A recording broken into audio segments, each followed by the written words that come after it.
Hi అండి, welcome to Missamma చెప్పే కథలు. వల్లకాటిలో రామనాథయ్య. వేములమాడ అనే గ్రామంలో వెంకటప్ప అనే కరణం ఉండేవాడు. ఆయనకి అచ్చమ్మ అనే భార్య ఉండేది.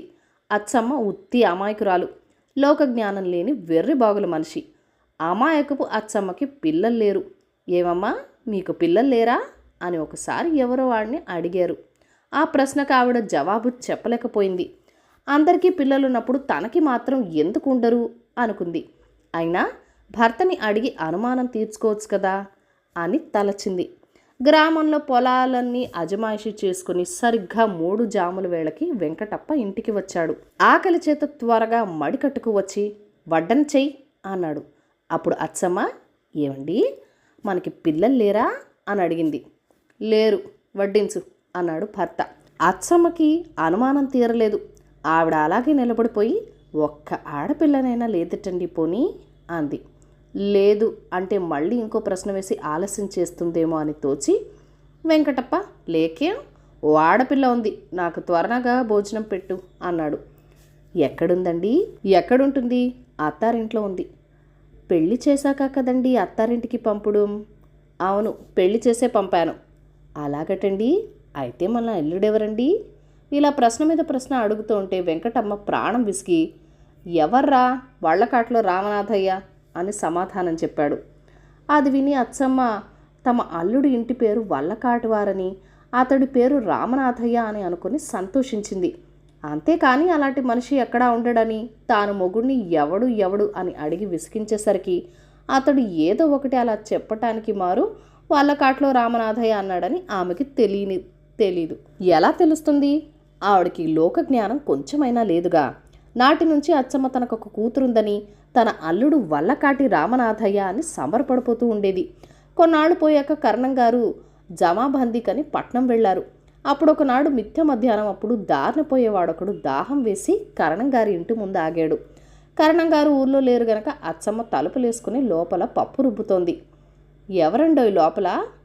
నాలుక ఖర్చుకుపోతోంది, తలుపు తీసి కాస్త దాహం ఇప్పిస్తారా అని బయట గుమ్మం మీద నిలబడి బాటసారి కేక వేశాడు. పట్నం వెళ్లే ముందు వెంకటప్ప భార్యతో, తలుపు వద్ద ఎవరు పిలిచినా ఎవరో కనుక్కుని గాని తలుపు తీయవద్దు అని చెప్పే వెళ్ళాడు. అంచేత అచ్చమ్మ రుబ్బు రోటి దగ్గర నుంచి లేవకుండానే, ఎవరు నాయనా నువ్వు అని బాటసారిని అడిగింది. దాహంతో ఓ మూల ప్రాణం పోతుంటే ఆ ప్రశ్న ఏమిటని అనిపించిందా బాటసారికి. బదులు రాకపోవటం వల్ల అచ్చమ్మ, ఎవరు నాయనా నువ్వు అని మళ్ళీ అడిగింది. వాడికి ప్రాణం విసిగి, ఎవరా? వల్లకాట్లో రామనాథయ్యని, త్వరగా తలుపు తీసి కాసిన మంచినీళ్ళు ఇయ్యండి, ప్రాణం పోతుంది అన్నాడు. ఎవరు? వల్లకాట్లో రామనాథయ్యవా? మా అల్లుడివే నాయనా అంటూ అచ్చమ్మ ఎగిరి గంతేసి గబగబా వచ్చి తలుపు తీసింది. కాసిని మంచినీళ్ళు ఇస్తే చాలంటూ వచ్చిన బాటసారికి లోపలున్న మాను కుర్చీ వేసి కూర్చోబెట్టి చిక్కటి ఆవు మజ్జిగ దాహం ఇచ్చింది. దాహం తీరి కడుపు చల్లపడ్డాక బాటసారి లేచి, అమ్మా సెలవు మరి అని వెళ్ళబోయాడు. ఆ మాట విని అచ్చమ్మ, అదేమిటి రామనాథయ్య, అప్పుడే వెళ్ళిపోతానంటావు? అల్లుడివి, రాక వచ్చావు మరి. ఉండు, మామగారు ఊళ్ళో లేనప్పుడు వచ్చావు, ఆయన రాకుండా వెళ్ళిపోతావా? ఇంతకీ మా అబ్బాయి సంగతి చెప్పావు కావు అంటూ మొదలెట్టింది. ఆ మాటలకు ఆ వచ్చినవాడు నిర్ఘాంతపోయాడు. ఇదేమిటి, నన్ను ఎవడ అల్లుడంటుంది? నాకు దాహానికి ఇవ్వలేదని ప్రాణం విసికి నా పేరు ఏమిటమ్మా అంటే వల్లకాట్లో రామయ్య అని యథాలాపంగా అనే వరకు ఆ మాట నిజమే అని ఆవిడ నమ్మినట్లుంది. బహుశా ఇంటివారి అల్లుడి పేరు రామనాథయ్య ఉండాలి. లేకపోతే ఈ పేరు చెప్పగానే నన్ను ఇంతగా మర్యాద చేయటం ఏమిటి? ఇదంతా చూడగా తమాషాగానే ఉంది అనుకున్నాడు. అయినా ఈ ఇల్లాలు తన కూతుర్ని గురించి క్షేమ వార్తలు అడిగినప్పుడు ఏదో ఒక తృప్తికరమైన సమాధానం చెప్పకపోతే బాగుండదు కదా. అందుచేత అతను ఎందుకైనా మంచిదని, మీ అమ్మాయి కులాసాగానే ఉంది అని చెప్పాడు. ఆవిడ సంతోషించి ఒక్క క్షణంలో వస్తానని చెప్పి లోపలికి వెళ్ళి మినప్పప్పు గబగబా రుబ్బేసి అల్లుడి కోసమని గారెలు తయారు చేసి పట్టుకొచ్చింది. అవతల మునిగిపోయే పనేమీ లేదు గనక ఆ వచ్చినవాడు తాపిగా కూర్చుని గారెలన్నీ తిన్నాడు. చెయ్యి కడుక్కుని, ఇక నేను వెడతానండి అన్నాడు. ఆయన రేపు ఎల్లుండో వచ్చేస్తారు, వెళ్దూగాన్లే బాబు అన్నది అచ్చమ్మ. అలా కాదు అత్తగారు, ఇంటి దగ్గర మీ అమ్మాయి ఒక్కరితే ఉండలేదు, సాయంత్రానికి ఇంటికి వెళ్ళిపోవాలి. అంతేకాకుండా ఎల్లుండి మా మేనమామ గారింట్లో పెళ్ళి, అక్కడికి మీ అమ్మాయిని తీసుకెళ్ళాలి. అన్నాడు. ఓహో అలాగా, తప్పకుండా తీసుకెళ్ళు. అమ్మాయి పెళ్లి చూసి సంతోషిస్తుంది కానీ అసలు పెళ్ళికి మీ అమ్మాయి బయలుదేరటానికి సందేహిస్తోంది. ఎందుకు సందేహించటం? ఎందుకేమిటి? పెళ్ళికి వచ్చిన వాళ్ళంతా గంపడు నగలెట్టుకొస్తారు, మంచి మంచి బెనారసు చీరలు కట్టుకొస్తారు. మీ అమ్మాయికి ఏవీ లేవుగా మరి. అయ్యో, అయితే ఎలా మరి? ఎక్కడైనా నగలు అరువు తెచ్చుకోమన్నాను కానీ ఎవళ్ళు ఇవ్వనన్నారట. పోనీ మా అమ్మని అడిగితేండి అని నన్ను పంపింది. ఆ మాట చెప్పావేం కాదు నాయన ఇంతసేపటి నుంచి. తప్పకుండా పట్టుకెళ్ళు. కంటి కట్టకాసుల పేరు, వడ్డానం, దండకడియాలు అన్నీ ఉన్నాయి. మనకేం లోటు? మళ్ళీ వారం తిరగకుండా పట్టుకు చక్కా వచ్చేస్తేనత్తగారు. వీలైతే పెళ్లి నుండి వచ్చేటప్పుడు ఈ దారినే వస్తాం నేను మీ అమ్మాయి. పట్టు చీరలు కూడా ఉంటే ఇవ్వండి. విలువైన చీరల మీద కానీ బంగారపు నగలు రాణించవు. అలాగే ఇస్తాను, పట్టుకువెళ్ళు నాయనా. అమ్మాయి కంటే మాకు ఎక్కువ ఎవరు? మేమేం చేసినా అమ్మాయి కోసమే కదా.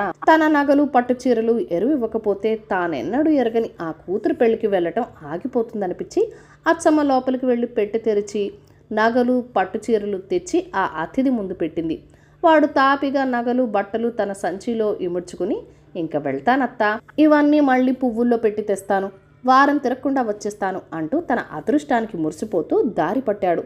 మర్నాటి సాయంకాలానికి వెంకటప్ప జమాబందీ నుంచి తిరిగి వచ్చాడు. అతడు గుమ్మంలో అడుగు పెట్టాడో లేదో అచ్చమ్మ పుట్టెడు సంబరంతో, ఏమండోయ్, మన అమ్మాయి కులాసాగానే ఉందట అంది. మనమ్మాయా? మనకి అమ్మాయి లేదే. అదేమిటి అలా అంటారు? మన అల్లుడే స్వయంగా వచ్చి పిల్ల కులాసాగా ఉందని చెప్తేను. అల్లుడా? ఎవడు వాడు? ఏమిటండి, వల్లకాటి రామనాథయ్య అండి. అప్పుడు వెంకటప్పకి భార్యతో చెప్పి ఉన్న రామనాథయ్య మాట జ్ఞాపకం వచ్చింది. ఎవడో తన వెర్రిబాగుల పెళ్ళాన్ని మోసం చేసినట్టుంటాడని తోచి, ఏడేవాడు అని అడిగాడు. వెళ్ళిపోయాడండి, మీరు వచ్చేదాకా ఉండటానికి వీల్లేదన్నాడు. అతను మన అమ్మాయి పెళ్ళికి వెళ్తానన్నారట. నా నగలు బట్టలు ఎరువు తెమ్మని అమ్మాయి అతన్ని పంపింది. కొంపదీసి ఏమి ఇవ్వలేదు కదా? అదేమిటండి, కూతురు ఆయిరి ఇవ్వకపోతే ఎలా? ఇంతకీ అచ్చంగా ఇచ్చి వేశావా ఏమన్నా? ఎరువేగా. వారం తిరగకుండా తెచ్చేస్తానన్నాడు అల్లుడు. అందుకని నగలు చీరలు ఇచ్చాను అన్నట్టు చెప్పడం మర్చిపోయాను. పెళ్ళింటి నుంచి ఇంటికి వెళ్ళేటప్పుడు అమ్మాయిని కూడా తీసుకొస్తానన్నాడండి. ఆ మాట విని వెంకటప్ప లబోదిబోమని గుండెలు బాదుకున్నాడు. ఎంత తెలివి తక్కువ పీనుగువే అని అచ్చమ్మని తిట్టిపోశాడు. అంతకుమించి చేసేదేముంది? నిన్ను తిట్టి ఏం ప్రయోజనం? తప్పంతా నాది. మనకి అమ్మాయి లేదు, అల్లుడు లేడని చెప్పక వాళ్ళ నా కాటిలో రామనాథయ్య మన అల్లుడు అనడం నాదే తప్పు. తెలివి తక్కువ వెంగళప్ప ముందు వెటకారానికి పోతే ఇలాగే శాస్తవుతుంది అని ఏడవడం మొదలుపెట్టాడు. అమ్మాయి లేదు, అల్లుడు లేడని మొగుడు ఏడుస్తుంటే ఆ మాట అచ్చమ్మకు అర్థం కాక వాళ్ళిద్దరికీ హఠాత్తుగా ఏదో ప్రమాదం వచ్చింది కాబోలని ఆమె కూడా ఏడవడం మొదలుపెట్టింది. దాంతో ఊరు వారంతా పోగే సంగతి తెలుసుకున్నారు. నగా నట్ర పోయినందుకు ఏడుస్తున్న వెంకటప్పని, లేని కూతురు అల్లుడు పోయారనుకుని ఏడుస్తున్న అచ్చమ్మని ఓదార్చి వాళ్ళు చక్కా పోయారు. అచ్చమ్మ తెలివి తక్కువ వల్ల ఇప్పుడు ఎన్ని కష్టాలు వచ్చాయో చూడండి. సంసారం సరిగ్గా నడవాలంటే ఇల్లాలు లోకజ్ఞానం కలిగి ఉండాలి. అందుకనే స్త్రీలు చక్కగా చదువుకోవాలంటారు. కథ కంచికి మనం ఇంటికి.